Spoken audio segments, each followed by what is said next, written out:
Muy buenos días amigos, un día más, un programa más recuperado ya de la voz, así que se vienen nuevos programas y hoy nada más y nada menos que traemos virtualmente a Cristian Lamesa desde Argentina, que nos acompaña, fotógrafo de profesión, autor del libro La paternidad del mal y analista geopolítico en temas de Rusia, que seguro que lo habéis visto en programas de Asia TV y de Hispan TV también. Bienvenido Cristian, un gusto tenerte aquí. Gracias, Enrique, por la invitación. Es para mí un placer enorme estar con vos, con tu audiencia, tratando de analizar un poco estos temas que tienen al mundo en vilo. Pues hoy, de hecho, traemos un menú de 3 partes que empieza por el origen y el origen del conflicto, perdón, de la operación militar especial. Como siempre, el mapa aquí acompañado, todo lo que necesites de buscar sobre el mapa, sobre otras noticias, dímelo y ahí lo voy buscando para ir acompañando la conversación. Entonces, en tu caso, desde Argentina, ¿cómo ves este origen del conflicto que ha desembocado en la operación militar especial de Rusia en Ucrania, bueno, como otros la llaman, la guerra en Ucrania? En definitiva, este conflicto que tiene al mundo en vilo desde febrero del 22. Bueno, Enrique, el enfoque me parece súper interesante, por lo menos para mí, que soy un fanático de ir al origen de las cosas. Yo creo que la verdad y la respuesta está buceando en el tiempo y en el origen. El que analice el conflicto de hoy entre Rusia y la OTAN que se está desarrollando en Ucrania y considera que esto arrancó el 24 de febrero del año 2022 se equivoca. Y mal puede hacer un análisis certero partiendo de esa base. Yo voy a intentar no ser demasiado arduo ni extenderme demasiado en el tiempo. Sé que es necesario también tener cierta dinámica, pero también para responder al nivel de tu pregunta, para un análisis certero, es necesario remontarse a varias décadas atrás. Y esto, repito, voy a tratar de ser lo más dinámico posible. Digamos que esto arranca incluso con la caída misma de la Unión Soviética, allá por el año 91. En ese momento, Occidente, Estados Unidos en particular, se siente victorioso en esa guerra fría con la desintegración de este país soviético, de este enorme país soviético que perdió algo así como 5 millones de kilómetros cuadrados, tenía algo de 22 millones, hoy la Federación Rusa tiene algo de 17 millones de kilómetros cuadrados. Se separaron estas 15 repúblicas que componían el país y parecía, daba la impresión que con la presidencia incluso de Boris Yeltsin, un pro-occidental acérrimo al mando del Kremlin, la Guerra Fría y las tensiones iban a ir en descenso e iban a desaparecer y un mundo nuevo se avisoraba. La verdad es que esto no sucedió, a Rusia se intentó por todos los medios, con Yeltsin a la cabeza, llevarlo a una crisis totalmente terminal en cuanto a lo económico, a lo social, un montón de desequilibrios que inclusive generaron en la población sufrimientos terribles durante esa década. Y incluso no se saciaron con esto, sino que también fomentaron, pese a que, repito, Yeltsin era un socio y amigo de Occidente, generaron también movimientos separatistas en la propia Rusia. Podemos recordar las dos guerras de Chechenia, guerras sangrientas, guerras que generaron mucho dolor en el pueblo ruso, ahí en el Cáucaso norte. Y entonces, digamos, al país que supuestamente era amigo, había caído el telón de acero y se venía un mundo de paz y armonía, seguía Occidente con hostilidades y planes realmente nefastos para con Rusia. Cuando llega al poder en el 2001, en el 2000, perdón, en el año 2000, el presidente Putin, y más específicamente, por eso dije 2001, cuando es la caída de las Torres Gemelas en Estados Unidos, el presidente Putin se mostró realmente como un socio y un amigo confiable de Occidente, solidarizándose, fue el primer mandatario que llama a George W. Bush y ofrece toda la colaboración de Rusia en la lucha contra el terrorismo. Terrorismo que sufrió Rusia instigado por la CIA. Pero bueno, digamos, dando vuelta a la página, el presidente Putin se muestra de esa manera. Sin embargo, Enrique, podemos recordar que durante la primera década del presente siglo, Estados Unidos, instigando a la OTAN y propiciando la expansión de este organismo militar que había sido creado para hostigar a la Unión Soviética, se sigue expandiendo hacia las fronteras de Rusia. Incluso llegando a integrar en su seno a países que habían formado parte de la Unión Soviética, como las repúblicas bálticas o caniches bálticos, como podríamos llamarle. En este caso, sin duda, es una actitud que tiene que ver con ir cercando, ir acosando a Rusia en sus fronteras.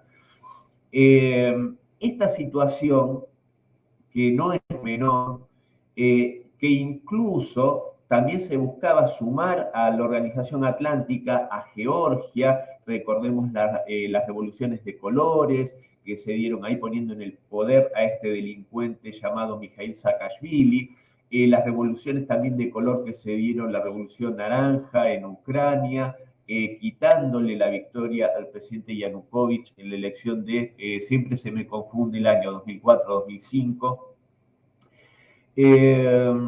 Y esto yo digo, ¿por qué hago este raconto? Porque el año 2007 para mí es una bisagra fundamental, la Conferencia de Seguridad de Múnich. En esa conferencia histórica, donde justamente da un histórico discurso el presidente Putin, marca, creo yo, el aviso de todo lo que va a suceder posteriormente. Señala que esta situación de seguir cercando a Rusia con bases militares de la OTAN no tiene sentido, que es una situación a la que Rusia no puede quedarse callada y que va a tener que responder, que este mundo unipolar ya no tiene más sentido, que es una situación injusta para todo el resto de los países, incluso es una situación nociva para el país norteamericano.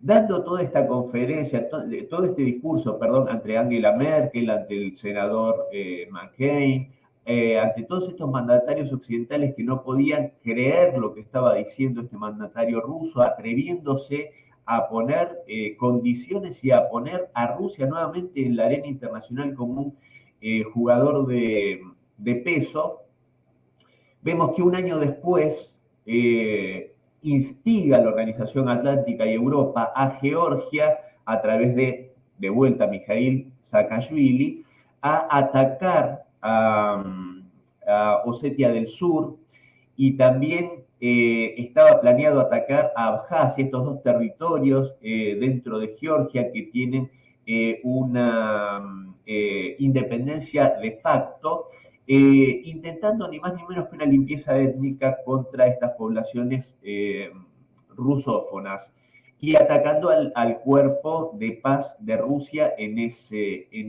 lugar, en Osetia del Sur. A esto el presidente en ese momento, Dmitry Medvedev, responde contundentemente y en algo así como 5 días se soluciona el tema con los tanques rusos llegando a 20 kilómetros de la capital georgiana. Entonces, ¿a qué voy con esto? Que si lo vemos, la actitud ya bélica, abierta contra Rusia y contra la población rusa, en diferentes lugares de lo que habían compuesto la Unión Soviética, se incrementa de una forma exponencial en ese momento, en el año 2008. Evidentemente, Rusia respondió a la altura de la situación, lo cual fue un llamado de atención, creo yo, para este occidente colectivo.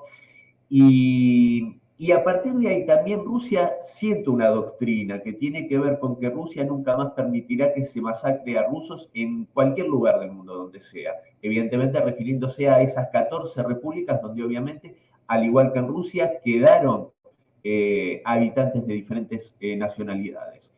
Lo que pasa es que en otros países, como en Ucrania en este momento, justamente se utiliza la población rusa para hostigar y para provocar a Rusia. Ya viniendo a la actualidad, por eso todo este raconto histórico, por supuesto que el origen de la operación militar tiene que ver con el golpe de Estado que finalmente se hace en 2014 contra la presidencia de Viktor Yanukovych, En ese momento se desata una guerra civil, ya que las poblaciones rusófonas ucranianas de la zona del Donbass, de todo el oriente ucraniano, del sur incluso, en Odessa, hay que recordar, yo siempre recuerdo la masacre de la Casa de los Sindicatos de Odessa el 2 de mayo de 2014, la población de Crimea, que dado el estatus especial que tenía dentro de Ucrania, puede hacer un referéndum y decidir mayoritariamente reunificarse a Rusia, pero básicamente el origen de lo que sucede hoy se remonta al 2014, a esa guerra civil a la cual Europa dio la espalda completamente, haciendo caso omiso al intento de limpieza étnica y a la masacre contra la población civil por parte del régimen de Kiev.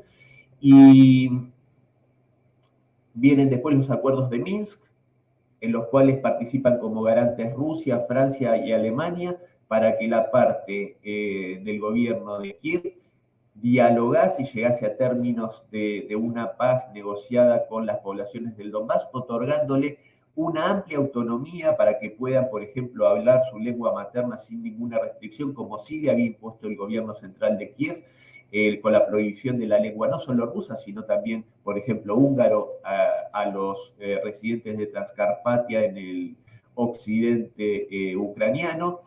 O sea que no son los rusos los únicos perseguidos en Ucrania. Y estos países que debían garantizar que hubiese un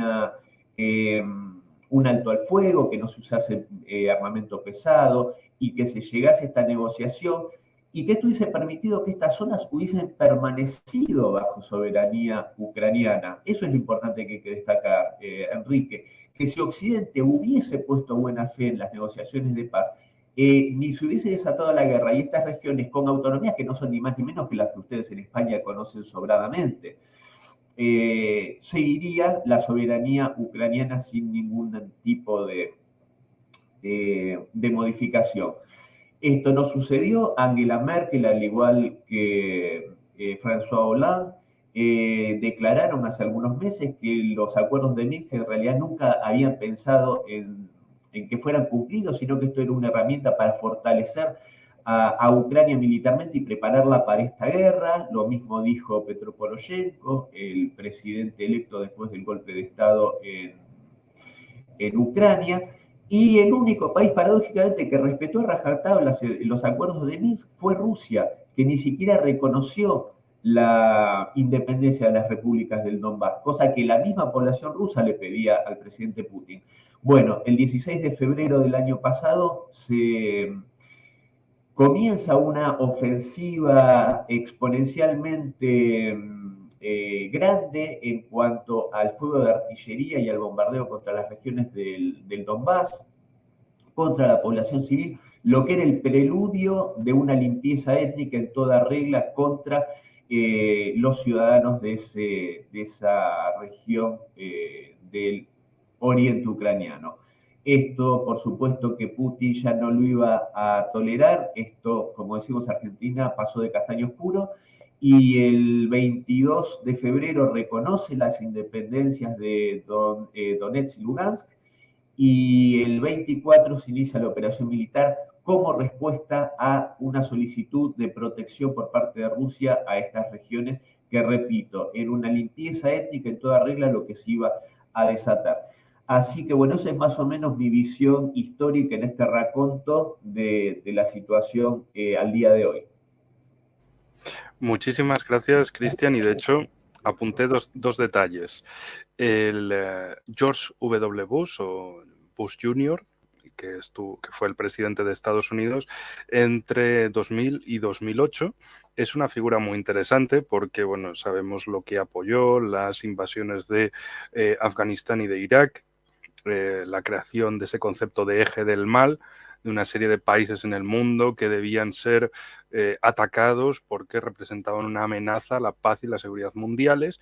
Y en todo ese concepto, claro, mientras que Rusia, con Putin, que también compartieron esos 8 años del 2000 al 2008, por cierto, que ahora se cumplía aniversario de esas primeras elecciones, el pasado 26 de marzo.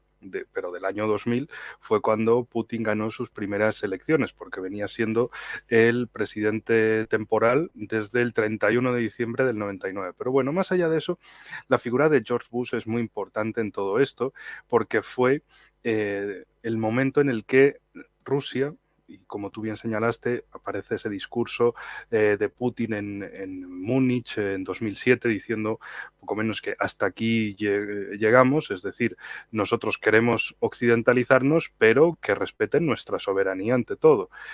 Y claro, en ese momento no había una hostilidad tan abierta como en la década del 2010, pero ahí es donde se plantaron las semillas y es muy interesante cómo, precisamente porque aquí lo vivimos más de cerca, ya que bueno, estaba en Europa, las propuestas de escudo antimisiles estadounidense en Europa para situarlo en Polonia y Rumanía, y cómo Rusia, con Putin a la cabeza de la presidencia, se quejaba una y otra vez diciendo, oigan, que me quieren poner sistemas de misiles más cerca de casa. Es decir, no solo les basta con haber metido en la OTAN a estos países como Polonia, como Rumanía, países bálticos, etcétera, sino que además quieren instalar sistemas de misiles ahí.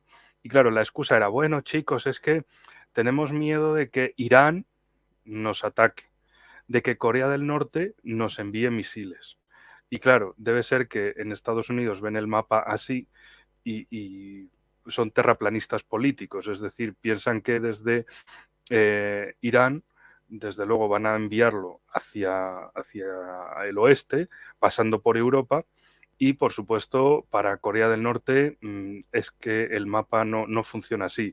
No es que a Corea del Norte le resulte mejor disparar precisamente hacia el norte, sino que todo tenía que pasar por los cielos de Europa. Y esa era la gran excusa para colocar sistemas antimisiles en Polonia y Rumanía, lo cual, pues eso, a Rusia no dejaba de generarle temores, o sea, estáis avanzando la OTAN, nosotros desde Rusia que hacemos todo lo posible para integrarnos en Occidente, para ser parte de Occidente, y lo que recibimos de Occidente es, bueno, si os dividís en trocitos pequeños, como os propusimos en los 90, entonces, bien, entonces estaremos seguros, pero así no. Y bueno, eso es un detalle fundamental en todos estos 23 años de Putin en Rusia, de cómo se intentó occidentalizar una y otra vez y no le dejaron. Y por otro lado, bueno, no le dejaron, siempre tenían ese resquemor, no, es que Rusia es muy grande, es que, no, pero ¿cómo se va a integrar en Europa, en la OTAN? ¿No? Claro, si Rusia se integra en la OTAN o se hubiera integrado en la OTAN, ¿cuál sería su amenaza? Sería Irán, sería Corea del Norte, el llamado eje del mal en la época de George Bush. Es decir, se quedarían como, pero si es que, ¿para qué todo esto? ¿Para qué todo este gasto? ¿Para qué? Y al final es que todo se basa en que Estados Unidos esté dentro de Europa, pisando a Alemania, al centro de Europa, y siempre enfocándose en contra Rusia. Pero bueno, por otro lado, el detalle de Yanukovych. Víctor Yanukovych, un personaje singular, interesante, porque empezó su carrera política siendo gobernador de Donetsk. El tipo era oriundo de Donetsk, lo voy a señalar aquí en el mapa. De hecho, era un tipo tan importante que, bueno, yo descubrí su figura más detalladamente precisamente en el estadio del Donbass Arena, del famoso Shakhtar Donetsk. Digamos que, igual que en Argentina está el Boca y el River, en Ucrania, después del 91, estaba el Dinamo de Kiev y el Shakhtar Donetsk. Y digamos, era esa rivalidad como el Real Madrid-Barcelona en España. Entonces, para que entendamos que Donetsk no era una ciudad cualquiera, sino que había esa rivalidad a todos los niveles entre la capital y Donetsk. Por cierto, un detalle de equipos de fútbol. El Dinamo, los equipos llamados Dinamo, como el Dinamo de Moscú o el Dinamo de Kiev, tienen su origen en la época soviética, y los Dinamo se fundaban por voluntarios del cuerpo de policía. Es decir, los equipos de fútbol soviéticos al principio empezaban siendo más bien equipos gremiales de algún gremio, Shakhtar, los mineros, Shakhtar, y por eso, bueno, los mineros de Donetsk hicieron ese equipo de fútbol de lunes a viernes en la mina y los fines de semana futbolistas. Entonces, bueno, eso como simplemente detalle curioso, peculiar. La cosa es que Yanukovych saltó de esa política regional a la política nacional en 2004, precisamente, con las elecciones que desde Occidente tacharon de fraudulentas porque ganó él en primera instancia, allá por septiembre de 2004, y luego todo el escándalo, no, esto es corrupto, tal, no sé, tiene que haber nuevas elecciones. Y a finales del año, en noviembre del 2004, se celebraron las nuevas elecciones y ahí ganó el otro, el Yushchenko. Es muy interesante la figura de Yushchenko, Yushchenko tándem con Timoshenko. Digamos, está muy mal decirlo, pero bueno, la del peinado como ensaimadas. Bueno, pues este tándem estuvo gobernando 5 años, desde 2004 a 2009, en que fueron las nuevas elecciones, y cómo sería el tema que Yushchenko acabó fuera de la política en 2011, siendo un marginal de la política, y Timoshenko acabó en la cárcel porque era tan evidentemente corrupta que no tenía salvación. Y en las elecciones estas de 2009 volvió a presentarse Yanukovych y ganó las elecciones. Es decir, el que tenía un fondo real de electorado era Yanukovych. Es decir, que a todas luces fue un robo electoral el de la Revolución Naranja de 2004, porque esos candidatos occidentales, sin el apoyo mediático, desaparecieron de la cancha. Yushchenko desapareció por completo. Desde 2011 no se le ha vuelto a ver en la política. Y Timoshenko sí, regularmente ha aparecido, Yulia Timoshenko regularmente aparece en la política, pero es una figura altamente quemada porque precisamente todo el mundo sabe que es muy corrupta, que la dejas al lado de un montón de dinero y no queda ni la mesa, como te descuides. No es que se lleve el dinero, se lleva todo lo que encuentre por ahí. Y entonces, bueno, eso no deja de ser algo muy interesante de conocer de la política. Y bueno, cómo durante esos años con Yanukovych se fue gestando ese camino hacia el Maidán, y precisamente Yanukovych, que lo consideran como el presidente prorruso, pero también era una figura prooccidental. Él quería occidentalizar, incluir a Ucrania dentro de Occidente, pero sin perder los beneficios de ser el niño cuidado, niño mimado de Rusia. Es decir, tener buenos contratos con Occidente y también con Oriente, con Rusia, porque bueno, también precisamente para su región en particular, recordemos, el tipo era de Donetsk, del Donbass, y quería tener esos beneficios para su región, pero al final en Occidente le intentaron y consiguieron con todo éxito desde octubre del 2013 a febrero del 2014 que se centrara solo en Occidente, que olvidara a Oriente, que olvidara a Rusia, que aceptara todo lo que Occidente le ponía en la mesa y rechazara a Rusia. Claro, eso para un presidente como él era absolutamente inaceptable, y al final acabó siendo expulsado con manifestantes asaltando el Parlamento, la casa del gobierno, la propia casa de Yanukovych, y Yanukovych huyendo del país, bueno, huyendo a Rusia directamente y desencadenándose todos los eventos de 2014 que comentabas, desde las revueltas en Crimea, porque entendamos una cosa, aquí claro, en Kiev son muy soberanos para decidir que hay que echar al presidente Yanukovych y instaurar políticas antirrusas. Bueno, pues lo mismo también dijeron en Crimea, de oigan, pues si ustedes en Kiev hacen eso, nosotros nos desentendemos. Y otras regiones como en Donetsk y Lugansk se desentendieron también. Y de hecho es que como para no desentenderse, cuando lo primero que hace ese gobierno prooccidental es vamos a crear una ley para prohibir, para sacar la lengua rusa de la educación y de los medios de comunicación. Es decir, para impedirle a una gran parte del país que hable en la única lengua que conoce, que es el ruso. es decir, todo un éxito de gestión. Y bueno, para el que no le quedase claro que el Maidán era precisamente eso, un intento de, bueno, una revolución de color exitosa, y que o bien tomaban el control del país entero o bien provocaban una guerra. En cualquier escenario Estados Unidos iba a ganar, que siempre es el que juega el estadio, se destroza el estadio de otros y ellos mientras tanto dicen, no, esto nos queda muy lejos, que se acaben fastidiando ahí en Ucrania y demás, y reforzando, por supuesto, todas las posiciones de la OTAN en Europa, que antes, bueno, las tenían un poquito más...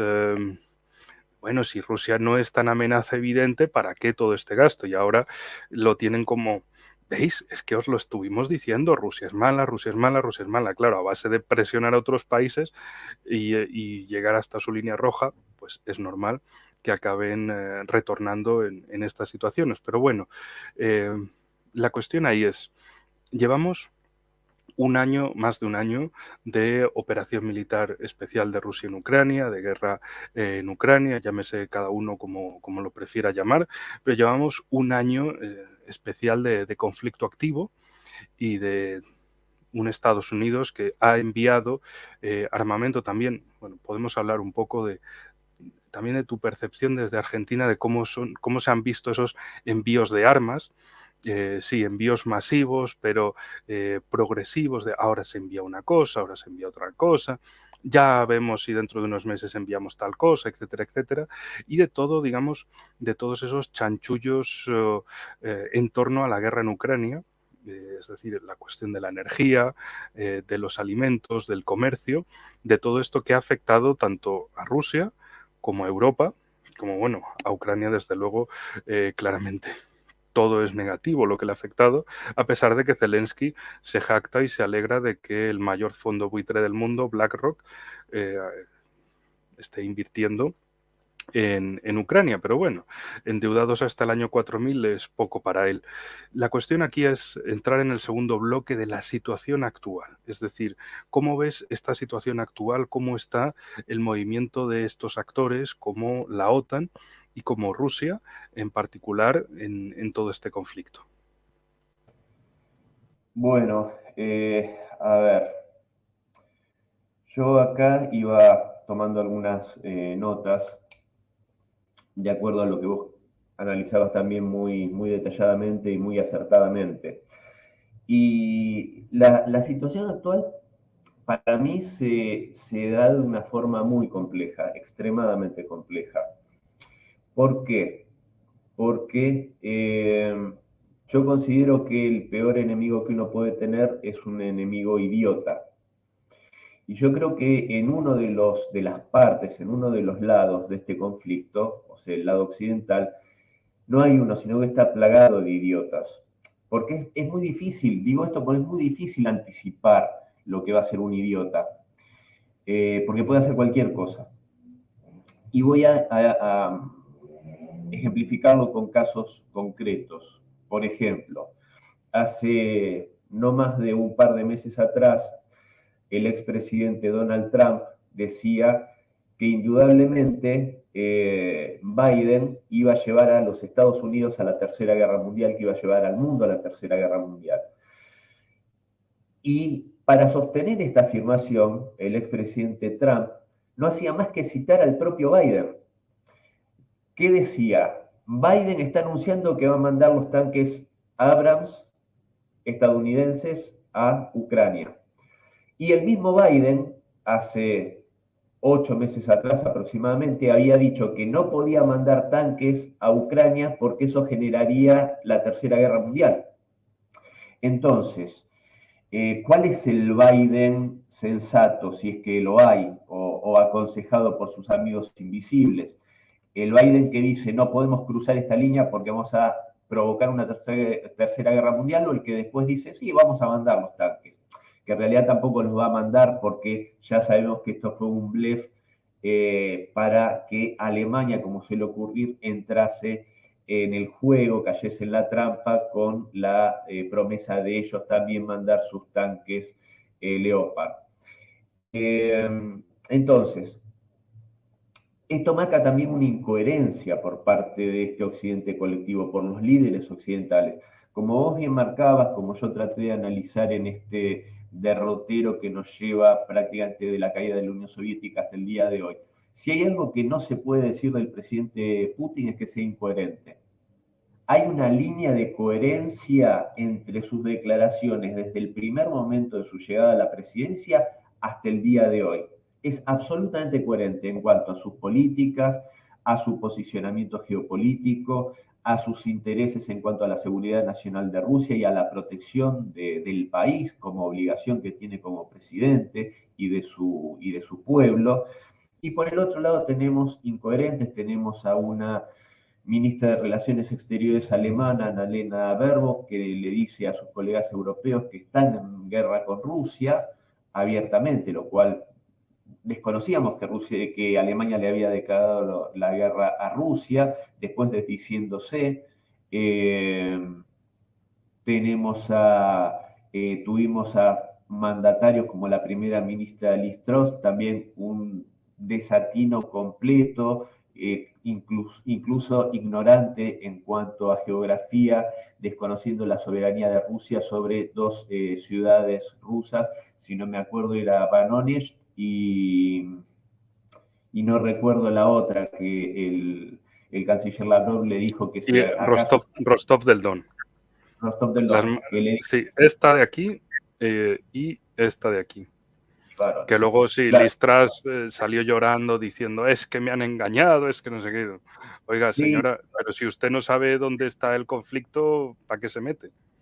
exactamente, porque eso, pongamos brevemente 30 segundos el contexto, una reunión, todavía no había comenzado la operación militar, estábamos en ese momento de movimiento de tropas rusas, esta mujer, obviamente con la prepotencia británica que suele caracterizarlos, fue a exigirle que sacasen a las tropas de su propio territorio, o sea, el territorio ruso, y a lo cual Sergei Lavrov le dice que justamente si ella no reconocía la soberanía de Rusia sobre estas localidades y dijo, jamás el Reino Unido reconocerá la soberanía rusa sobre esos lugares y la misma embajadora británica le tuvo que señalar su desatino.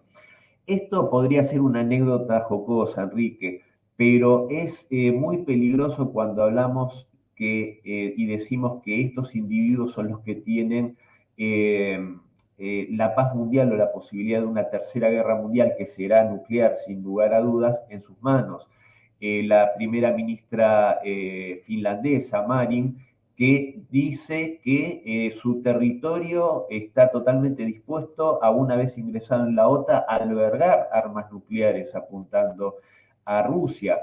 Esto en contraste, por ejemplo, con la neutralidad austríaca, que en el día de la fecha, si no me equivoco, fue una noticia reciente que vi, que los integrantes del tercer partido político en importancia en Austria, que es el Partido de la Libertad de Austria, algo así es el nombre, en la Cámara de Diputados ante una grabación que pusieron, una filmación de un discurso de Zelensky, separaron todos los diputados de este partido y se retiraron dejando letreros en sus bancadas que decían espacio para la neutralidad y espacio para la paz.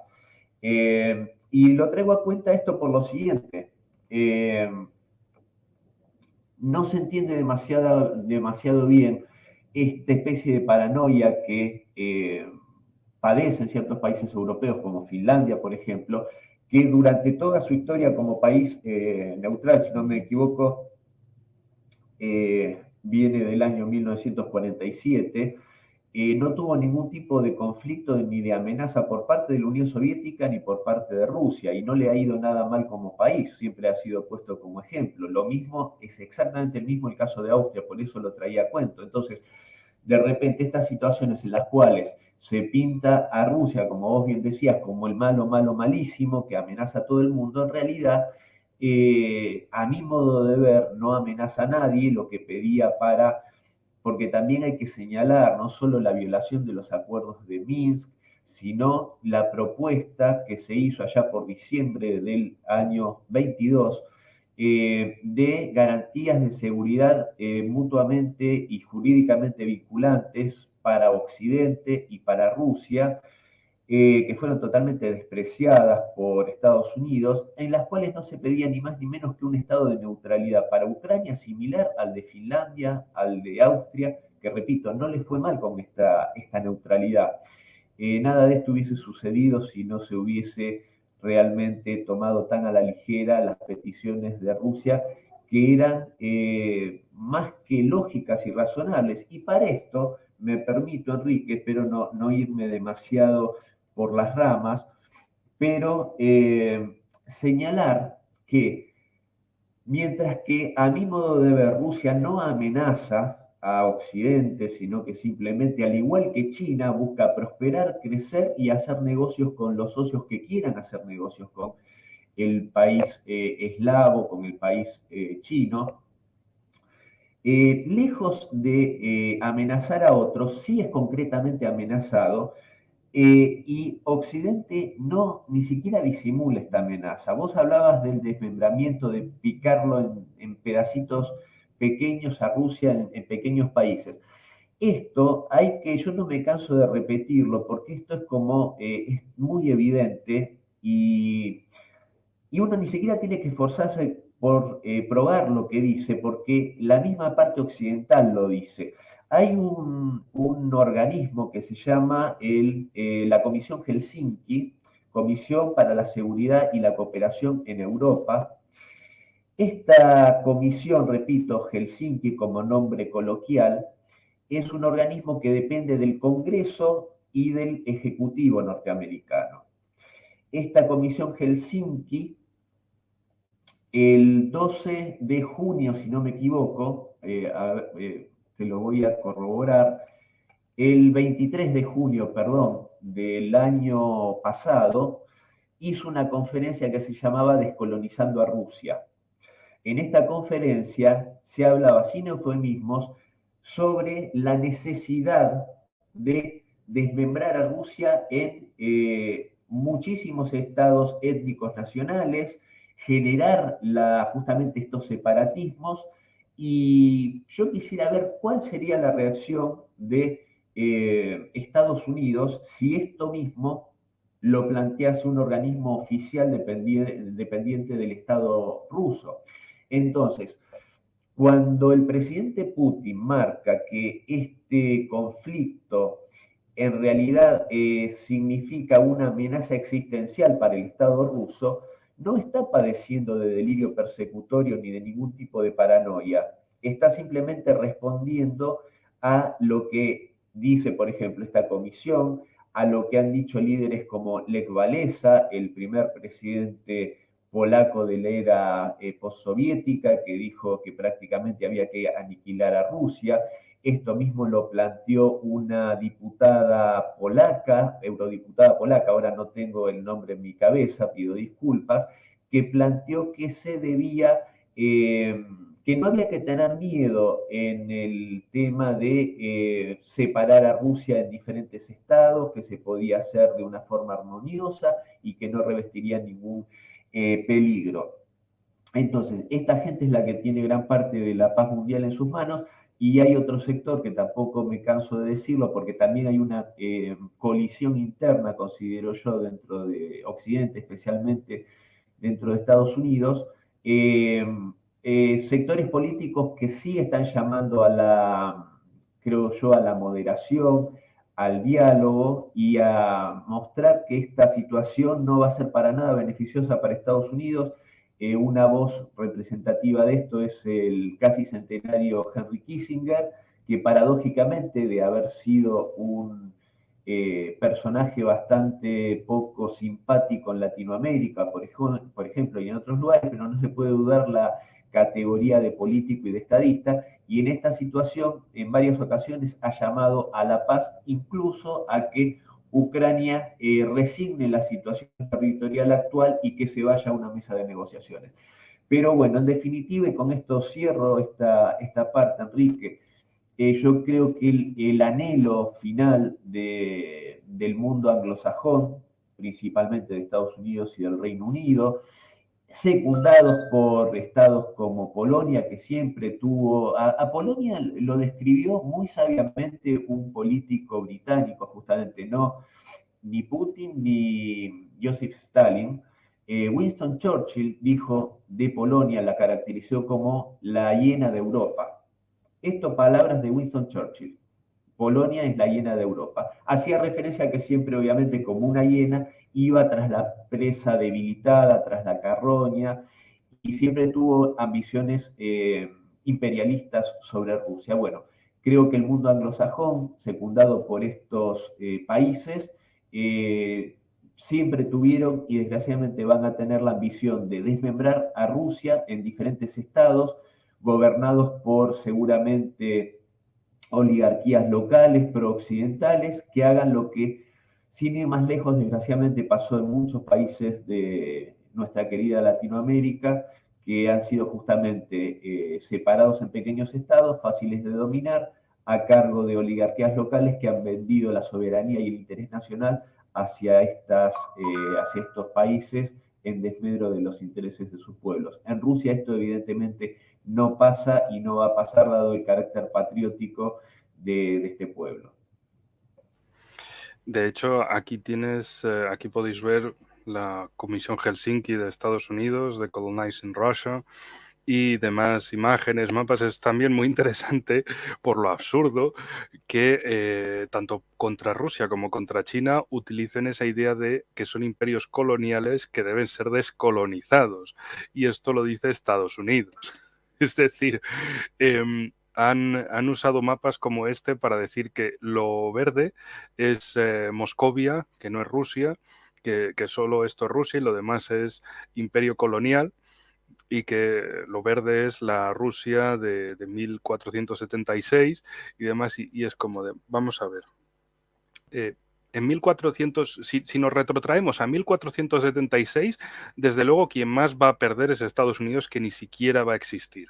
Así que dejen de ser subnormales por encima de sus posibilidades. No muestren que son imbéciles a todo el mundo, porque precisamente en mapas incluso como este, que bueno, se ve pequeñito, pero aquí abajo, quieren descolonizar Hong Kong y Macao de China.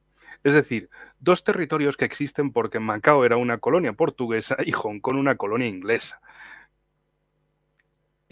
Y le quieren decir a China que tienen que descolonizar el territorio que le colonizaron. O sea, es que es todo un enorme conjunto de absurdos y sinsentidos, pero que utilizan ese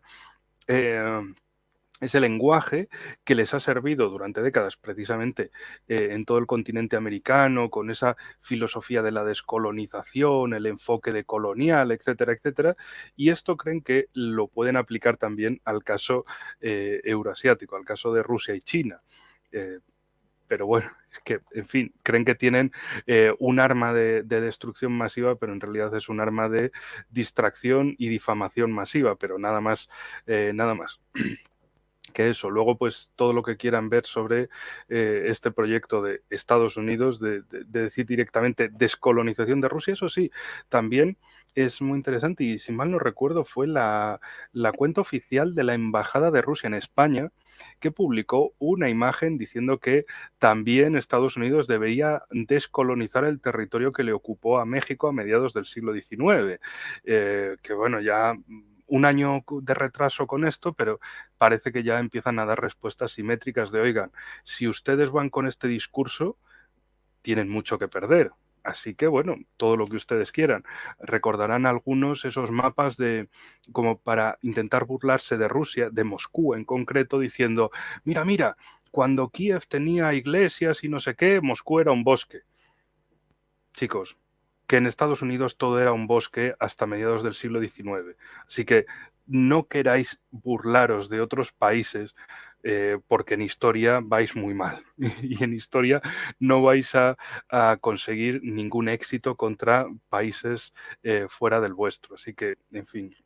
Pero vemos cómo todo este relato a lo largo del año lo han intentado promulgar, y también con el tema de los diferentes separatismos.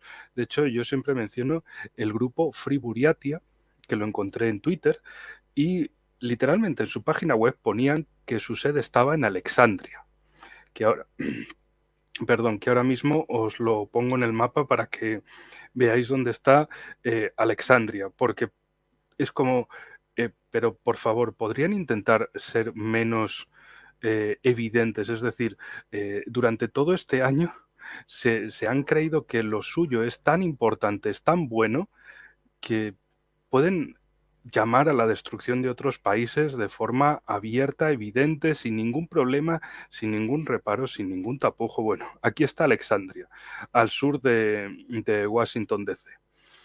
Es decir, un grupo separatista hecho para destruir otro país tiene su sede al lado de la capital de Estados Unidos. Es decir, un país enemigo que te señala, que te persigue, que te intenta arrinconar, además alberga grupos separatistas junto a su propia capital. No, no, no es por ahí en Dakota del Norte, perdido, no, es en el centro del poder de ese país, del centro del poder político.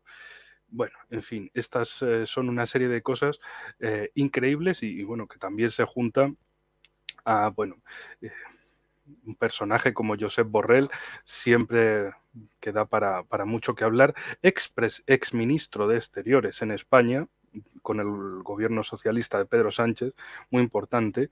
Pedro Sánchez, Javier Solana, Josep Borrell, todos estos vienen del mismo Partido Socialista, el partido más otanista, no solo de España, sino yo creo que también de la misma Europa, el que está siempre dispuesto para el servicio, el que precisamente expresidentes socialistas como José Luis Rodríguez Zapatero y Felipe González también son conocidos allí en vuestro lado del Atlántico, y no precisamente por cosas buenas. Estos dos expresidentes incluso haciendo de abogados de la oposición venezolana, que uno piensa, oigan, pero estos no eran de izquierdas y el gobierno venezolano no era de izquierdas, entonces ¿por qué se van con la derecha liberal? Misterios de la vida. ¿Qué se le va a hacer, no? Misterios no son misteriosos, pero ustedes me entienden. Eso es algo que ellos nunca van a explicar. ¿Cómo nadie va a explicar precisamente esas declaraciones erráticas de Josep Borrell, cabeza de la diplomacia en la Unión Europea, que a veces estamos en guerra contra Rusia, a veces no, a veces puede haber acuerdo de paz, a veces solo se puede ganar con la guerra, y de cómo, y ya entramos en la tercera parte de este debate, de esta conversación, el tratamiento del conflicto y de la mirada hacia Rusia desde los medios y la política argentina, porque lo que hemos visto en España es precisamente eso, culpabilizar. Eso lo primero. Siempre Rusia es culpable, todo lo que hace Rusia está mal, es un crimen, sea lo que sea, es mala por defecto, pero a veces estamos en guerra, a veces no, a veces se van a enviar muchas armas, a veces no es técnicamente posible, y también un elemento muy interesante, y te paso ya la pelota, es cómo esa arrogancia del occidente liberal anglosajón también tiene su repercusión en la Unión Europea, que se cree somos los buenos, y como somos los buenos, todo lo que hacemos es bueno. Entonces, todos los demás tienen que seguir nuestro camino, nuestra guía, nuestra senda, y cómo, bueno, tanto el occidente anglosajón como la Unión Europea comparten esta visión de que ellos son el progreso de la humanidad y el resto deben seguir sus pasos, y que ha llevado a momentos tan, bueno, divertidos, graciosos, estúpidos, por encima de todas las posibilidades, de llamar jungla al resto del mundo, y que Europa es un jardín que debe protegerse de que esa jungla le pueda afectar. Entonces, desde Argentina, ¿cómo se ha tratado en los grandes medios, en la política, todo este año de conflicto? Sí, a ver, la jungla, digamos que en Francia por lo menos está un poquito desordenada en los últimos días. Perdón, el jardín. El jardín francés le han brotado las malezas, parecería ser.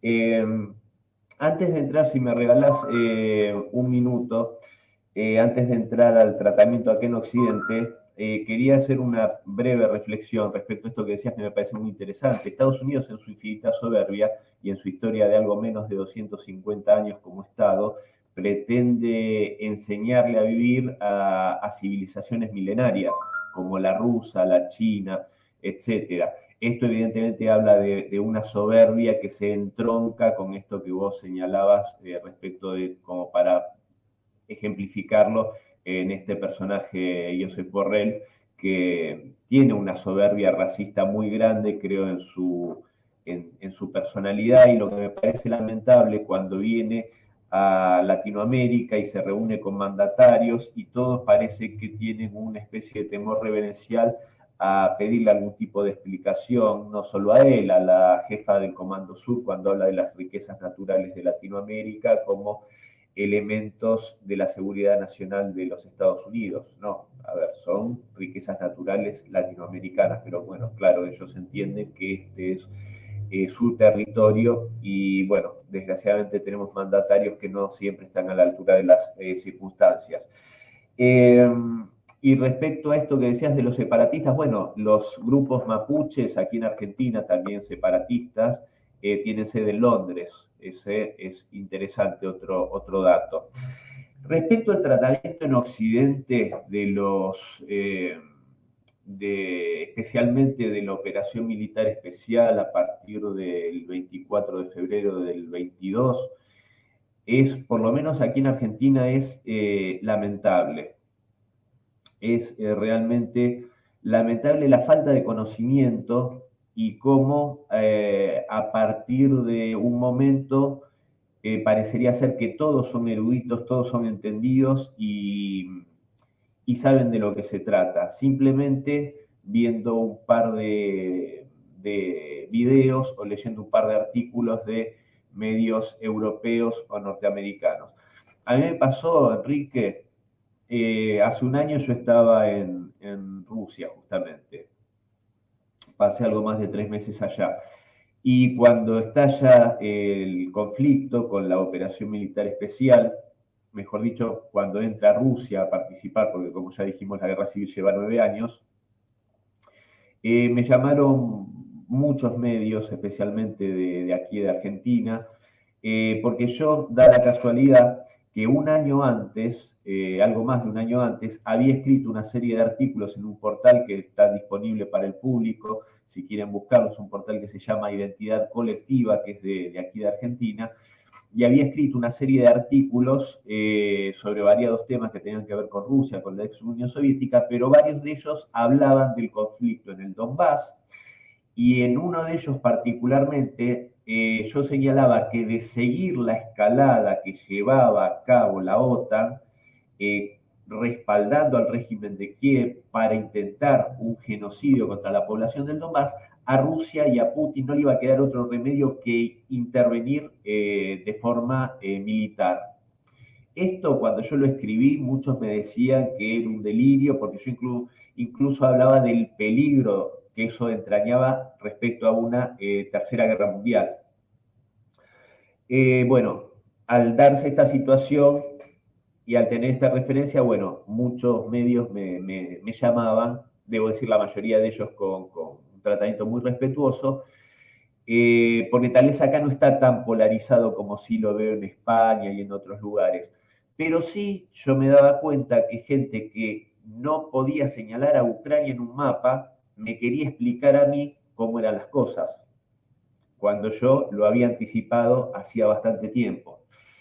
Otro dato curioso, Enrique, que puedo señalar respecto al tratamiento, por lo menos en mi país, no quiero generalizar Occidente, sino centralizarme más en Argentina, es que curiosamente los medios de comunicación que son supuestamente de izquierda, progresistas, que son más afines al gobierno actual del Frente de Todos, una alianza entre grupos peronistas, kirchneristas, etcétera, y los medios de comunicación llamados de derecha, más conservadores, más pro-occidentales, digámoslo de algún modo, como puede ser Infobae, La Nación, Clarín, etcétera. Del otro lado sería C5N, por ejemplo, Página 12, por citar dos de ellos. Y que los temas locales confrontan y uno está de un lado, otro del otro, y la famosa grieta y qué sé yo. En este tema hay una confluencia de intereses. Todos están de acuerdo en que Rusia es mala, mala, malísima, que Putin está muy mal que haya invadido, siempre hay que buscar otra forma, esos discursos pacifistas tontos, porque cuando están matando población civil, que alguien me explique cuál es la otra forma para conjurar esa amenaza y ese hecho concreto.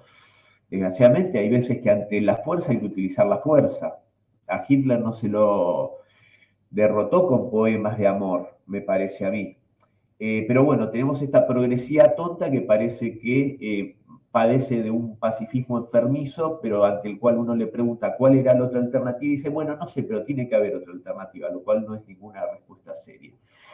Entonces, curiosamente, se da este consenso, lo que a mi modo de ver muestra cómo finalmente los intereses a los que responden, porque obviamente esto al final del día tiene que ver con intereses económicos cuando estamos hablando de medios de comunicación.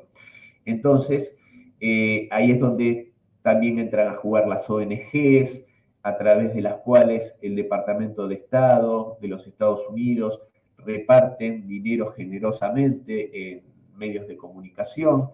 Tenemos la NED, tenemos diferentes organizaciones norteamericanas de este tipo, y vemos como en los temas realmente importantes, que son los de la geopolítica, ahí no hay discusión entre estos medios que forman opinión entre la población. Entonces, Rusia es mala, malísima, es un invasor, son esta gente que realmente tiene esa ambición de dominar el mundo, y es un discurso único.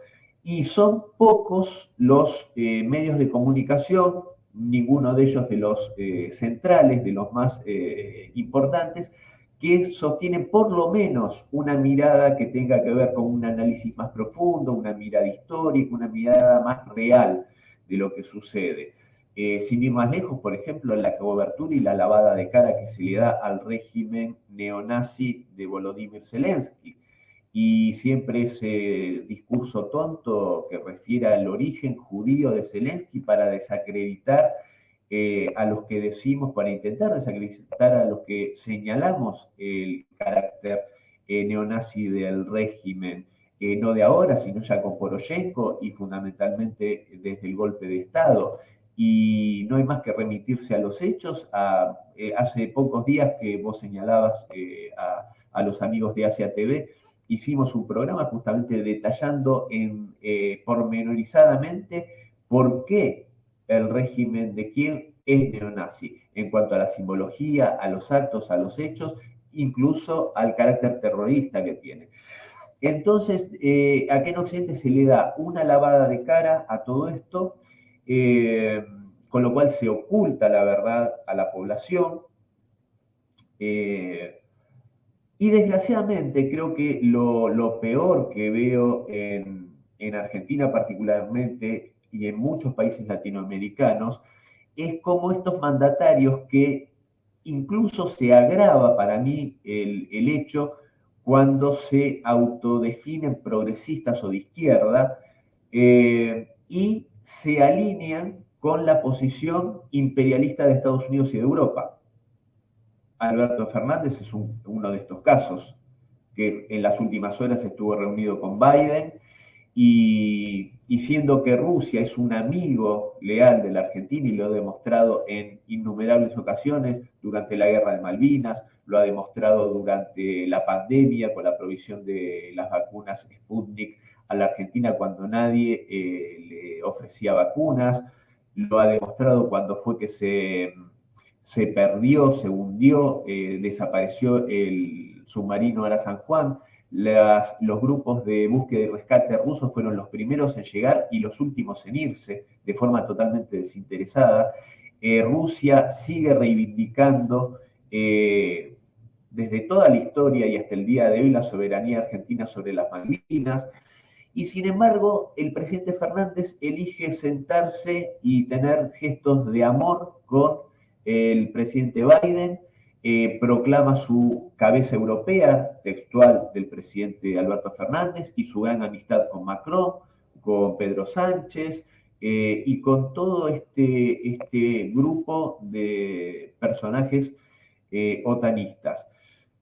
Otro personaje de igual o peores características, cruzando la cordillera de los Andes en Chile, el presidente Boric, que se proclama prácticamente un enemigo de Nicaragua, cuando por las políticas de Daniel Ortega, que no hace más que defender a su país de estas ONG que yo nombraba hace un rato, cómo se inmiscuyen y o pretenden horadar la autoridad de gobiernos legítimamente elegidos por sus pueblos, cuando las ONGs, yo no recuerdo cuándo se votan a las autoridades de las ONGs, digo, por parte de los pueblos, ¿no? Como para tener más representatividad que un presidente.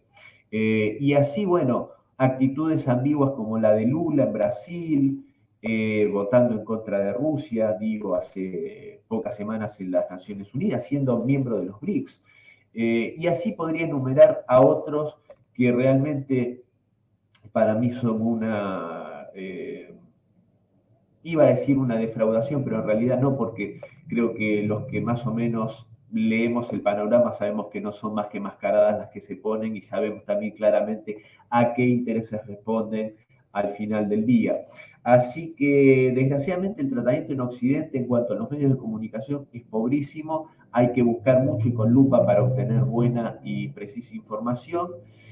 Y y yo creo que, y con esto cierro, Enrique, que desgraciadamente yo creo que los mandatarios en este sector del mundo, en Latinoamérica, están perdiendo una oportunidad histórica. Yo creo que en este momento se está dirimiendo sin duda el futuro de la humanidad, el futuro de un mundo unipolar o multipolar. Yo creo que hay un continente que da orgullo ver la dignidad con la que se manejan sus mandatarios, es África. África le está dando una lección a la humanidad en cuanto a dignidad, cómo se plantan ante Macron, ante los embajadores de Alemania, ante Anthony Blinken y otros personajes que van a pretender decirles lo que tienen que hacer y ellos se plantan y cara a cara le dicen, ustedes no nos van a decir ni quiénes son nuestros amigos ni lo que tenemos que hacer. Nosotros sabemos quiénes son nuestros amigos y sabemos quiénes nos colonizaron, los esclavizaron y nos explotaron. Este nivel de dignidad y de orgullo nacional y de soberanía, yo creo que no lo estamos viendo desgraciadamente en Latinoamérica, espero verlo. Sí se ve en algunos países como puede ser Nicaragua, Venezuela, El Salvador, tal vez alguno más que se me escapa. Pero es una oportunidad histórica porque creo que en este momento, perdón, en este momento estamos justamente en una oportunidad histórica en la cual está en discusión la preeminencia del dólar como moneda de comercio internacional, que es un arma poderosísima en las manos de Estados Unidos, y la construcción de este mundo multipolar. Y en estas luchas no se puede estar al margen y porque, repito, lo que está en juego es el futuro de la humanidad.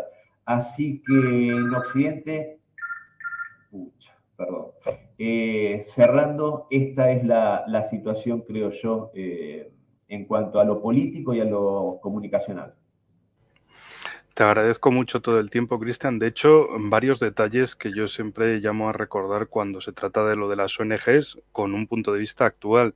Siempre ver la figura de Samantha Powell, la directora de la USAID, que es una de esas grandes agencias estadounidenses dedicadas supuestamente a la cooperación, el desarrollo y la democracia, y bueno, para nosotros en invierno, para vosotros el verano, es decir, en los meses de diciembre, enero, visitó Europa, Hungría en concreto, y estuvo allí declarando que, bueno, había llegado a Hungría para fomentar la democracia, la transparencia, que eso no existía en Hungría y que había que fortalecer toda esa senda. Muy interesante porque siempre se han enfocado en Hungría como ese disidente en Europa, que no quiere dejarse arrastrar a la guerra precisamente por el detalle que comentabas al principio, el maltrato a los húngaros de Zakarpatia, Transcarpatia, y que para los húngaros es una cuestión nacional, es decir, no pueden apoyar a un país que está atacando a su gente, a sus comunidades, aunque sea en el otro lado de la frontera. la frontera, por cierto, de la Ucrania soviética, que eso es lo que al nacionalismo ucraniano no le gusta decir, pero sus fronteras precisamente han existido a partir de 1945, bueno, 1954 con Crimea, y que todo ello fue parte de esa Ucrania soviética. Pero bueno, esa parte es otra de esas cosas que prefieren dejar a un lado. Volviendo a cosas de la actualidad, la situación en Georgia. Recuerden, queridos espectadores, que tenemos varios programas dedicados a la cuestión de Georgia y la protesta relativa a la ley de agentes extranjeros. Es muy interesante cómo en Occidente señalaban a Rusia como la culpable, la instigadora, que estaba manipulando al Parlamento de Tbilisi para promulgar esa ley de agentes extranjeros como tenía Rusia en 2012, pero se les olvidaba la parte en la cual Estados Unidos tenía esa misma ley desde 1938. Cosas que, bueno, mejor si no se cuentan, ¿no? Para que el relato sea lo más perfecto posible y señalen a otros. Y desde luego, como también remarcabas con diferentes presidentes, como Fernández o Boric, yo también señalaría en parte a AMLO en México, por supuesto a Petro en Colombia, de cómo izquierda o derecha nunca había significado menos, sino que al final es elegir unipolarismo o elegir otro camino, un camino multipolar, el otro camino en general.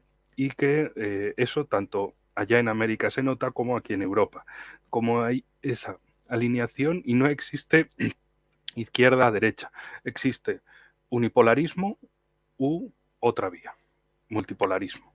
Y nada más que eso, no existe un, sí, bueno, es que es izquierda, pero se alinea con Estados Unidos, sí, entonces es parte de la hegemonía estadounidense, nada más que eso. Y como todo lo que señalabas en los grandes medios argentinos, perdón, es exactamente igual que aquí en España. Todos los medios, por así decirlo, eran del Boca o del River antes para otros temas, aquí del Madrid o del Barcelona, pero de repente en este tema todos convergían en la misma situación y también lo mismo, los todólogos que se llaman aquí. El que un día te habla de volcanes, otro día te habla del COVID, de la guerra en Ucrania, de Taiwán, de lo que sea. Esos expertos y además con unos niveles de desconocimiento, porque eso no se puede calificar de conocimiento, tremendos, que se ponen a hablar de cosas, bueno, como Rusia es mala, bla, bla, bla, bla, bla, bla, Rusia es mala, bla, bla, bla, bla, bla, bla, Rusia es mala, ya está. Y claro, luego se quejan e intentan perseguir a la gente que, como aquí hacemos, o los colegas de A7V o otros muchos, como nuestros colegas brasileños también de Nova Resistencia, en definitiva, como otros hacen un contenido preciso, argumentado, formativo, y desde los grandes medios dicen, no, es que no son profesionales. No, para eso están ellos, los profesionales te ponen imágenes de un videojuego, dicen que es real y cuando les pillan, bueno, no pasa nada. Hablemos de otra cosa, ¿verdad? En fin, esas cosas de ellos pueden mentir, pueden difamar, pueden, como algunos les llaman, son el imperio de la mentira. Pero bueno, no pasa nada. Hacen como que no ha pasado nada y siguen con otro elemento también. Y con esto ya vamos cerrando su metodología de acción para que cualquiera no se quede simplemente con mis palabras, sino que lo pueda ver cómo el imperio de las mentiras funciona por bombardeo masivo. Si mienten y les han pillado en una cosa, cambian a otro tema y bombardeo masivo con el nuevo tema, hasta que les pillen con la mentira y pasen a un siguiente tema o a varios temas a la vez. Bueno, aprovecho también, el gato Rodolfo le saluda, que ya me está diciendo, oye, que llevas aquí una hora hablando, por favor, vete desalojando. En fin, cosas de gatos. Pues Cristian, te agradezco muchísimo todo este tiempo. Si quieres unas últimas palabras para este programa y con eso luego pasamos al videocierre del programa. Bueno,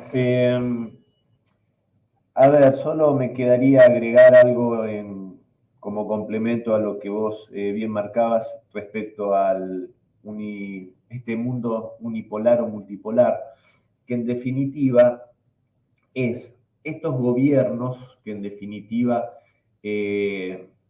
son una herramienta del globalismo financiero internacional, en confrontación con lo que son los gobiernos, los presidentes, los mandatarios, que reivindican esta postura soberanista, la defensa del Estado-Nación,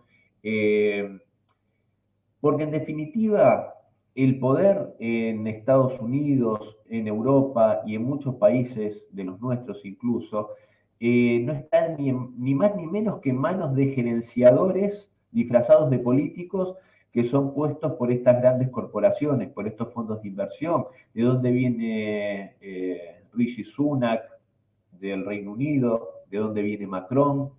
¿De dónde vienen tantos mandatarios?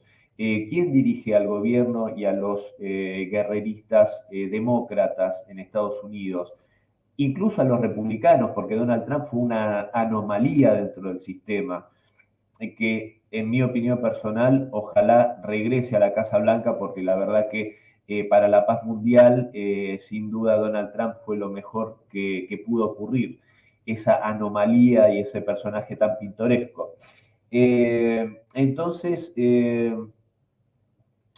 no me queda más que decir eso, que realmente hay que ver cómo presidentes como Putin en su discurso ante la Rada y ante el Senado hace algunas semanas planteaba un discurso dirigido a su pueblo, en el cual le hablaba a su pueblo, al bienestar, a las medidas en pos del pueblo ruso, mejoras en las condiciones de los jubilados, mejoras en las condiciones y protección a las familias con hijos, justamente al tema macroeconómico, al crecimiento del país, a la protección y a la defensa del país, todo dirigido al bienestar de su pueblo, y en contraste tenemos a estos gerentes del globalismo financiero internacional como Emmanuel Macron, que en este momento tiene al país en llamas porque pasando por encima el republicanismo del que tanto hacen gala y del Congreso, impone por decreto unas condiciones ruinosas para los futuros jubilados, extendiendo la edad para acceder a este beneficio, y otras cuestiones que agravan muchísimo más las condiciones que van a tener los pensionados. Entonces, evidentemente es muy clara cada una de las posiciones, cómo estos tipejos gobiernan a espaldas de los intereses de sus pueblos, y tal vez la respuesta a esto justamente esté en manos de estos pueblos, que se rebelen y se alcen en contra de estos mandatarios que no hacen más que burlarse de ellos.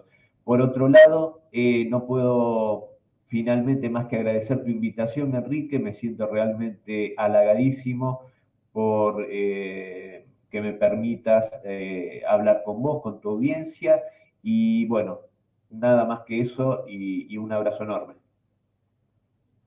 Como siempre, traemos a los mejores para nuestra audiencia, ya lo sabes, y no podías faltar aquí a esta cita. De hecho, se notan cada vez más protestas en diferentes países europeos, donde parece ser que no llega la protesta, no arranca la protesta, es en España, pero bueno, aquí sabemos que nuestra historia es de está todo tranquilo hasta que está todo muy patas arriba, pero bueno, en fin, la última polémica para terminar es el envío de los Leopard ha sido postergado hasta después de Semana Santa, sin fecha concreta, pero después de Semana Santa.